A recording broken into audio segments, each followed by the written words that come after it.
everybody, I'm coming to you the day after one of the greatest test matches ever played, the 2024 MCG Boxing Day test between Australia and India. Now, this video is not going to touch on the Jaiswal dismissal. I'm ignoring any conversation about that. All that does is prove to me exactly two things. Number one, Joel Wilson is not a good enough umpire for international test level cricket, even though we already knew that like 5 years ago. And number two, the Fred Hollows Foundation needs to do a bit more work among Indians. What I do want to touch on is an incident you might have forgotten about by now, and that was Virat Kohli's shoulder charge of a 19-year-old on day one. Now, obviously, anyone with a brain has already said a 20% fine of the match fee is clearly not enough, especially for someone who makes millions just breathing. And if it had been anyone else out there, well, it definitely would have been a higher fine, and it very well have been a suspension. That's what the Indian faithful would have been calling for if the shoe was on the other foot. But there's a little element to this that basically no one has mentioned, and that's Law 42 of the Laws of Cricket, which discusses player conduct. Now, it says there that it is a level 2 offence to make deliberate and unnecessary contact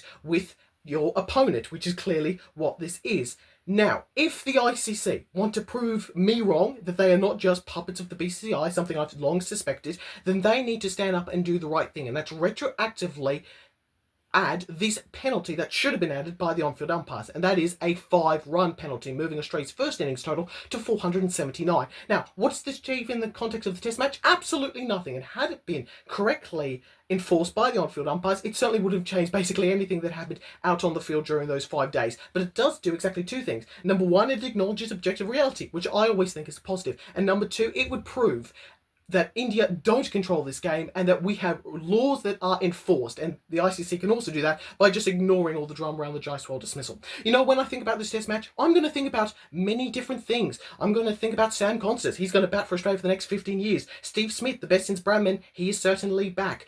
Jasprit Bumrah, just a freak of nature. Nishish Reddy, the best story of the test match. Scott Boland, the man. Nathan Lyon, the GOAT. Pat Cummins, the deserving man of the match and captained this team basically perfectly throughout. That brilliant crowd, what a great advertisement for test cricket and for the Boxing Day test match, very much staying at the MCG. Sorry, Perth, you're not getting any look at it in the future.